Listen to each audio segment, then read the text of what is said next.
en le remerciant d'abord d'avoir accepté d'intervenir dans le cadre des activités culturelles de l'Institut musulman de la Grande Mosquée de Paris, et également souhaiter la bienvenue à tous les présents avec nous.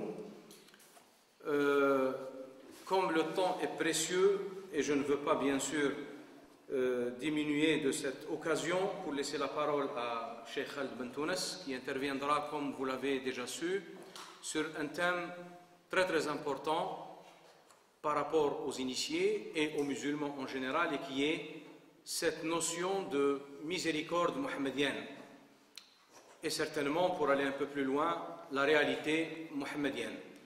Je n'oserais pas non plus présenter notre cheikh, donc je laisserai plus le temps au développement de son intervention, et qui sera bien sûr suivi de débats ou plutôt de questions si les présents souhaiteront bien sûr poser leurs questions. Merci, barakallahu fiik.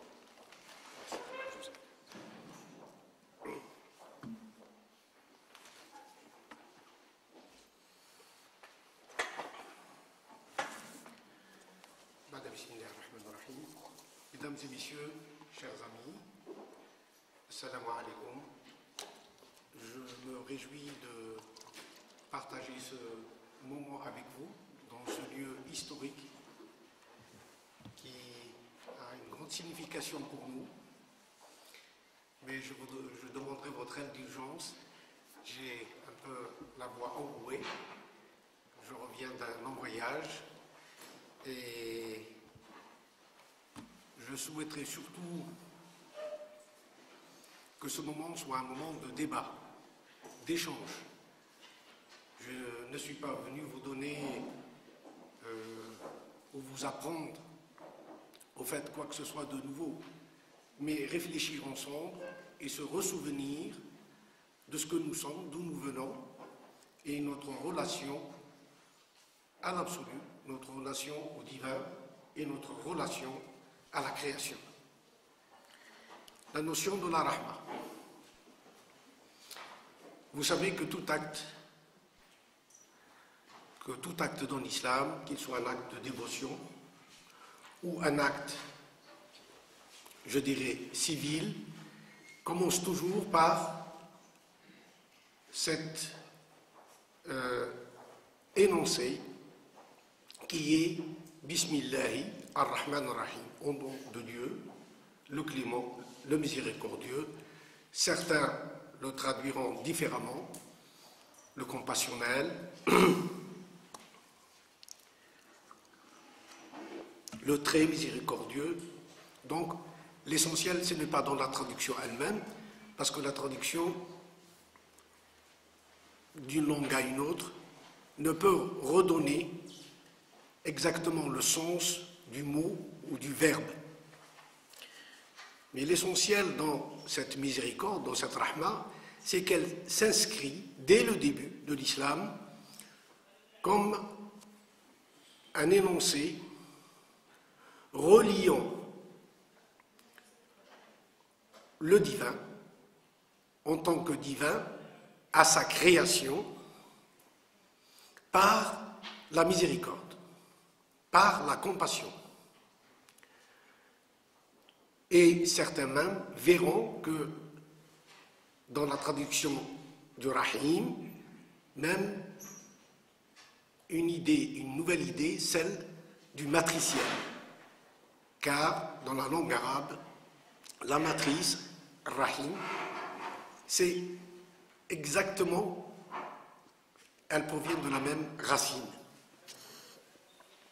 Donc nous sommes là devant une perspective qui centralise ou qui réunit, qui unit la création, l'être, à l'absolu, au divin. Dans la Bismillah, nous voyons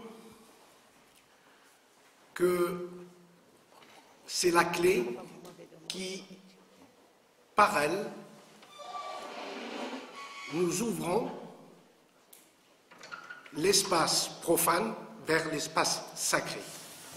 C'est une façon de se relier, donc de s'ouvrir. Et c'est pour ça que la première sourate qui vient après la Basmala, cette notion de la Basmala, c'est l'ouverture, Al-Fatiha. Après la Basmala, le Coran commence par Al-Fatiha. Donc la Basmala va être le pont qui va relier l'individu, l'être, l'esprit ou la temporalité au divin lui-même par l'ouverture. Al-Fatiha.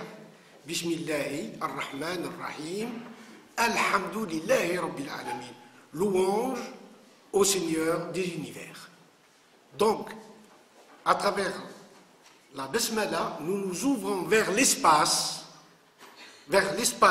divin, et nous constatons que dès la première phrase, ou le premier énoncé, ou le premier verset de la Fatiha, c'est quoi? De l'ouverture, c'est quoi? Alhamdulillahi Rabbil Alamin. Ar-Rahmanu Ar-Rahim. Le mot Alhamd, qui vient comme, donc Alhamd c'est la louange, qui vient tout de suite après la Basmala, rendre la louange. Donc la relation, Bismillah, Bismillah, tfadal, tfadal, tout le monde.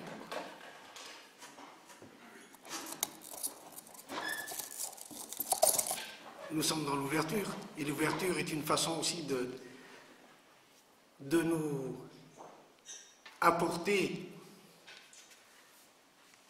l'eau de vie, l'eau qui sauve, l'eau qui... Et d'ailleurs, ça me permet de sauter sur une occasion pour montrer comment cette rahma a été vue par l'un des grands maîtres du tasawwuf, Jalaluddin Rumi, qui disait, je ne laisse pas cette occasion passer parce qu'elle a été provoquée, donc je saute sur l'occasion pour vous lire un texte qui s'appelle le Conseil de Maulana Jalaluddin Rumi, qui dit, dans ce premier conseil, sois comme l'eau courante pour la générosité et l'assistance. Soit comme l'eau courante pour la générosité et l'assistance. Donc, cette relation de rahma n'est pas une relation purement religieuse ou philosophique ou spirituelle. C'est effectivement une énergie fondatrice de la création tout entière. La relation de Dieu avec sa création est une relation de miséricorde. Et nous la voyons, pourvu qu'on ouvre un peu les yeux, et notamment peut-être l'œil intérieur, nous la voyons se manifester à travers toutes choses.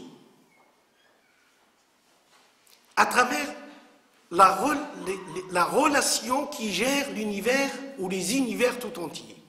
À la fois l'univers manifesté, donc l'univers temporel, matériel, mais aussi les univers spirituels, métaphysiques, les univers des sens, les univers qui relient le moindre atome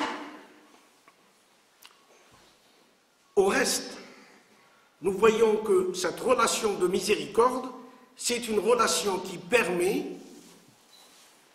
au ciel et à la terre de fonctionner, de s'articuler, d'avoir une dynamique, d'avoir une réalité à la fois contingente, mais aussi une réalité à l'infini, une réalité créatrice.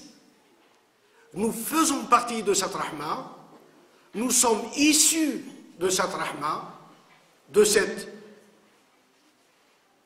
miséricorde, nous sommes le produit de cette miséricorde. Nous la consommons au quotidien en buvant un verre d'eau. Nous consommons de la miséricorde. Parce que l'eau, parce que le Coran nous dit, nous avons créé toute vie à partir de l'eau. Donc, la vie elle-même, qui se transmet de l'un à l'autre, pour subsister, elle a besoin d'un apport physique, matériel, comme l'eau, la nourriture ou autre chose. Mais qui est derrière tout ça? Qui actionne tout ça? Qui nourrit tout ça? Qui permet que la vie puisse se construire, grandir et enfin aussi se détruire, revenir à son origine première. C'est aussi cette miséricorde. Cette miséricorde est l'axe ou, si vous voulez, le centre d'un cercle qui unit tous les rayons. Si nous prenons un cercle et que nous lui donnons un centre, nous voyons que tous les rayons, à la fois, partent d'un même point, même quand ils sont divergents, quand ils sont dans la divergence, c'est-à-dire partant dans toutes les dimensions. Cette rahma, c'est cette rahma créatrice, c'est cette rahma qui procure à chaque rayon, donc à chaque individualité, à chaque matière, à chaque être, à chaque plante, à chaque oiseau, de pouvoir se mouvoir. Si nous comprenons le sens de la rahma et que nous savons que nous la consommons au quotidien, nous devons aussi nous-mêmes la produire. Il ne s'agit pas seulement de consommer de la rahma, donc une énergie de vie, une énergie créatrice qui nous permet de vivre, qui nous permet à notre tour, nous aussi, de construire, de créer de l'esthétique, de l'art, de la poésie, du langage, du sens, etc., etc. Donc, comment articuler ces deux pôles de cette même chose, de cette compassion, de cette miséricorde? Comment s'en nourrir, puisque nous en nourrissons tous les jours? Quand une mère embrasse son enfant, elle lui transmet à travers le baiser qu'elle lui donne une forme de rahma. Quand elle nourrit, quand un père ou une mère nourrissent leur enfant en leur mettant une bouchée de nourriture ou en les allaitant, ils ne font que transmettre cette rahma à cet enfant qu'ils aiment. Donc la relation de la rahma n'est visible et n'est réelle que quand, en tant que consommateur, nous pouvons à notre tour la reproduire, à notre tour la redonner, à notre tour de la redistribuer. Et le malheur du monde vient de cette incompréhension de la rahma en tant qu'énergie créatrice, en tant qu'énergie produisant à chaque fois que nous la consommons et que nous la transmettons, produit de la vie, produit de l'amour, produit du bien-être, produit de la paix. Le malheur du monde, le malheur de l'homme, vient qu'il oublie cette notion de la rahma et qu'elle devient pour lui une notion morale ou philosophique ou même spirituelle, mais elle ne prend pas forme, elle ne prend pas réalité dans la vie de tous les jours, dans tous nos actions, dans mes actions au quotidien, comment je suis avec ma famille, comment je suis avec mes voisins, comment je suis dans le bureau ou à l'école, comment je suis en tant que législateur quand je fais une loi, comment je suis en tant qu'architecte quand je construis des maisons ou des monuments. Donc la notion de la rahma devient un effet, une réalité concrète dans le quotidien, dans tout ce que nous touchons, tout ce que nous faisons, tout ce que nous disons, doit être imprégné par cette notion de la rahma. Et là, l'homme qui va choisir délibérément, par sa propre volonté, de donner à cette miséricorde une réalité effective, une réalité matérialisée, une réalité dans ses comportements, une réalité dans ses relations, une réalité même dans son conflit. Nous savons tous que le monde est fait de conflits. Conflits personnels, conflits individuels, conflits de peuples, d'États, etc., etc., etc. Mais si nous mettons de la miséricorde,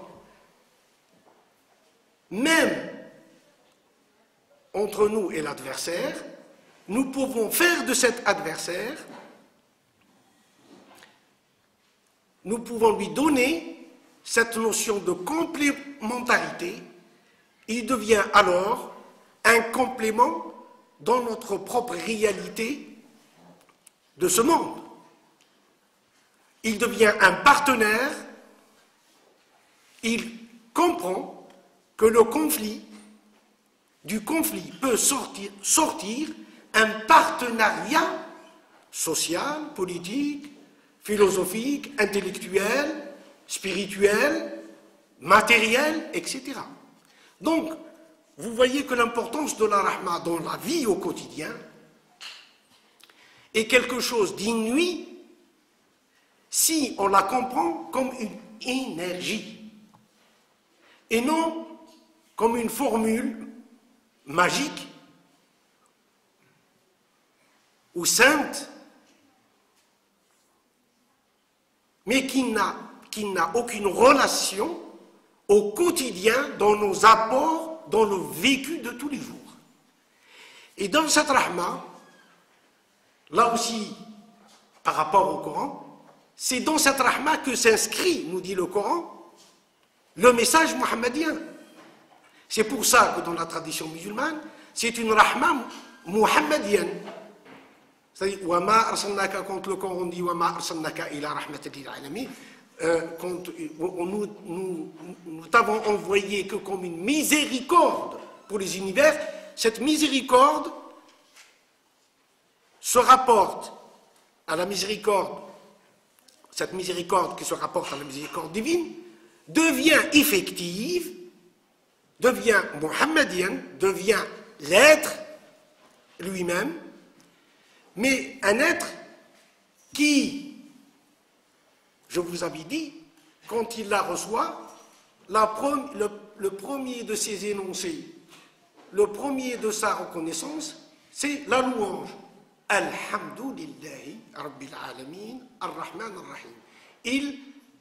Il vit dans la louange parce qu'il a compris, saisi, il est entièrement imprégné par cette rahma. Il devient alors l'être qui loue. Il vit dans la louange. Certains, malheureusement, ne voient dans la tradition mohammedienne ou le message mohammedien que le côté purement historique, un événement plutôt historique, dans la continuité de l'histoire humaine, certes, mais il n'est pas que cela. Il vient revivifier l'être, lui donner sa véritable réalité, sa densité intérieure par la miséricorde qui lui apporte et la responsabilité qu'il lui donne à en être le diffuseur, à la fois le récepteur et en même temps le diffuseur. Donc, je reçois et je donne. Et là, je vis dans un état de louange qui m'amène à réaliser les autres notions dans l'ouverture, donc toujours cette première sourate du Coran qui est l'ouverture, Al-Fatiha, Alhamdulillahi Rabbil Alamin, Ar-Rahman Ar-Rahim, Maliki Yawmiddin. Donc la notion du mulk, cette notion de la royauté qui se rattache au divin. Il est roi, non pas comme les rois ici-bas, qui ont une possession, un territoire, un emblème, un trône, des sujets, mais il est le roi dans le cœur du croyant qui vit dans la louange et qui est le porteur de cette miséricorde. Il est le roi qui, dans la royauté, est la plus réelle et la plus vraie, parce que les rois de ce monde n'ont qu'une royauté passagère, alors que la royauté divine, c'est une royauté qui imprègne la création tout entière. C'est-à-dire, si vous voulez, les sujets de cette royauté sont tous les individus, qu'ils soient, ou toutes les individualités, qu'elles soient humaines, qu'elles soient animales, qu'elles soient végétales, qu'elles soient minérales ou autres. Peut-être qu'un jour on découvrira, après tout, qu'il y a d'autres choses qui nous sont toujours cachées aujourd'hui. Elle est cette royauté qui lie, parce que le symbole du roi, c'est celui qui lie une nation, un peuple, un État. Quand on juge au nom du roi. Donc, c'est le symbole de l'unité d'une réalité, le symbole d'une unité d'une réalité. Que cette réalité soit ici-bas le royaume éphémère des hommes, des États, ou cette réalité transcendantale qui lie le plus petit au plus grand, le macrocosme au microcosme, qui lie la plante à l'animal, la terre à la plante à l'animal, l'animal à l'homme et l'homme au cosmos tout entier. Pour ne pas trop... je vous avais dit dès le début que je souhaitais surtout qu'il y ait un débat. Et je vois que vous êtes nombreux, et pour que le temps, chacun peut-être, ou ceux qui veulent intervenir ou poser des questions, que le débat soit plus riche, donc je vais écourter ma discussion. Ce n'est pas ma conférence, mais juste une discussion, mes propos, afin que vous puissiez intervenir et enrichir davantage le débat. Donc, pour revenir à cette rahma mohammedienne, elle est pour nous le centre qui permet à cette circonférence, qui permet à la création tout entière, à la fois de communiquer, d'échanger, de vivre, de vibrer. Même quant à nos yeux, elle est à l'opposé l'un de l'autre, même dans l'opposition. nous sommes à égale distance. Et c'est pour ça que cette notion de Rahma, elle est double. Ar-Rahman, Ar-Rahim. Ces deux noms, ces deux attributs divins, ces deux qualificatifs, nous font comprendre que la Rahma, Ar-Rahmanu bi'ibadi, c'est le miséricordieux ou le compatissant pour l'ensemble de sa création. Il n'y a pas un seul atome dans la création qui ne se nourrit de cette Rahma, qui lui doit sa propre réalité. Et à la fois Rahim, dans la relation qu'il y a, telle que la relation du Rahim féminin,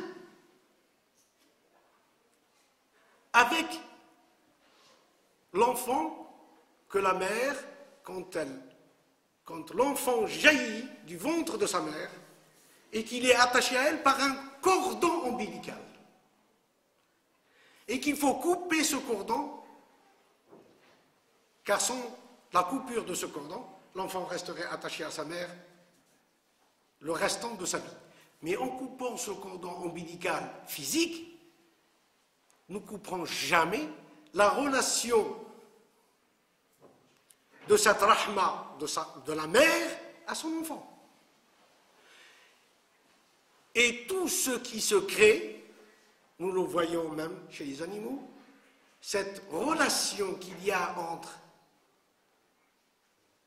celui qui porte la vie et qui la voit surgir, la relation qu'il a avec elle, la compassion qu'il a avec elle. Et le prophète Mohammed disait un jour à un groupe de ses compagnons qui avait assisté à une scène assez troublante. Une mère qui voit son enfant courir vers un précipice. Elle se jette derrière lui, elle le prend dans ses bras, elle le serre contre sa poitrine, et le prophète a dit à ses compagnons, regardez cette scène. Ils ont tous regardé, il leur a posé cette question. Y a-t-il pour vous quelqu'un qui puisse plus aimer cet enfant que cette mère, que cette femme? Il a dit non, c'est impossible. Il a dit si. Dieu aime sa créature plus que cette mère n'aime son enfant. Donc là, nous voyons de cette relation de la miséricorde qui fait tourner la roue de la création